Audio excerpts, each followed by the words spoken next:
Très heureuse de vous retrouver ce jour. Madame, monsieur, bonjour. Place à l'actualité du monde tel qu'il se porte et tel qu'il nous porte. Les 27 de l'Union européenne se réunissent ce jour à Bruxelles pour discuter de la relance de l'économie sur le vieux continent frappé par la pandémie de Covid-19 qui continue sa progression avec un nouveau record de contamination aux États-Unis et désormais 1 million de personnes infectées en Inde et 2 millions au Brésil. L'Allemagne qui assure la présidence de l'Union européenne espère faire adopter un plan d'aide massif de 750 milliards d'euros. Elle dit, je cite, « Il serait préférable d'obtenir un résultat rapide, mais je ne sais pas si on y arrivera vendredi et samedi. Mais le temps presse car il faut prévoir plusieurs programmes. Il est important d'avoir des certitudes pour prévoir à long terme. » Un plan que rejettent les pays dits frigos, parmi lesquels l'Autriche, le Danemark, la Suède et les Pays-Bas. Les quatre veulent également réduire le budget prévu à 1 000 milliards d'euros et plaident plutôt pour les prêts remboursables. La France, l'Italie et l'Espagne postent aussi pour un accord rapide. Ce premier sommet depuis le début de la crise sanitaire de coronavirus pourrait donc jouer les prolongations avec en plus les contraintes sanitaires strictes. Le défi est donc de taille, comme l'a rappelé Emmanuel Macron à son arrivée à Bruxelles.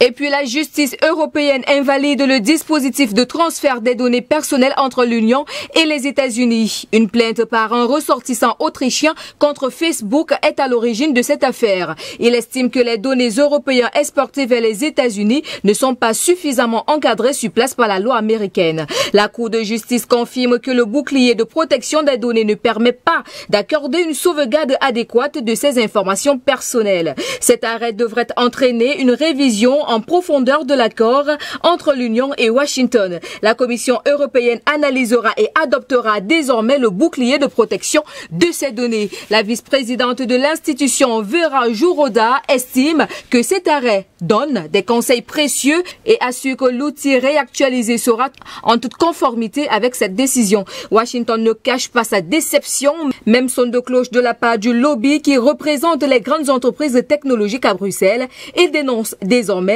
un flou juridique.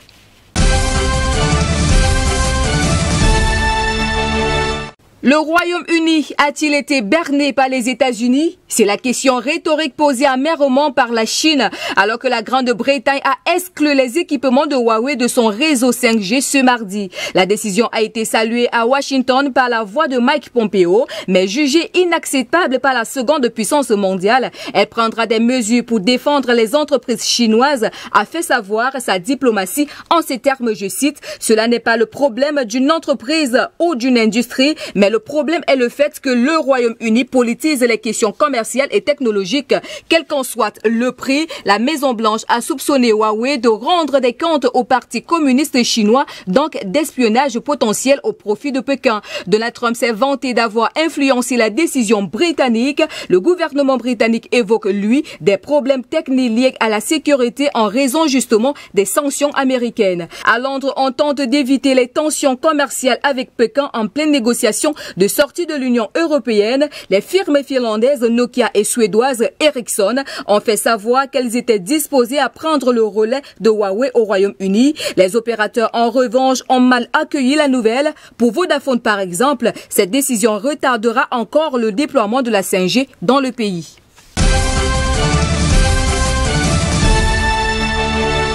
La Commission européenne ne compte pas baisser les bras face à Apple. L'institution a connu un revers mercredi dernier dans une affaire de concurrence fiscale. La justice européenne estime que le géant américain n'a pas à rembourser 13 milliards d'euros aux autorités irlandaises.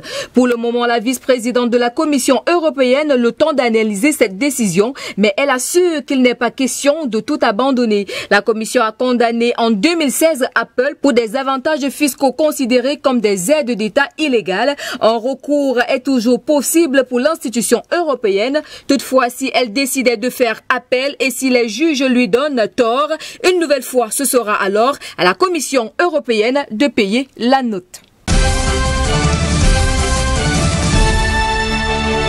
Et pour clôturer cette édition, en France, jusqu'ici, il était obligatoire de porter un masque uniquement dans les transports. Il faudra désormais le porter dans tous les lieux publics clos, notamment les commerces, et ce, dans les jours prochains. Le Premier ministre a décidé d'avancer les mesures initialement prévues pour le 1er août.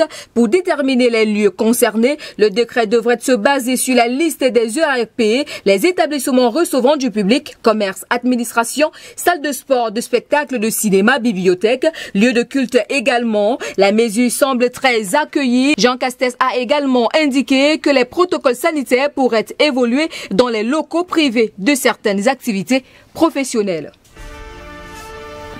Ainsi va la vie, ainsi va le monde de ce jour. Madame, monsieur, merci de votre aimable attention sur les antennes de GBS Télévision. Nos programmes se poursuivent. On se retrouve demain lorsqu'il sera 15h. Au revoir.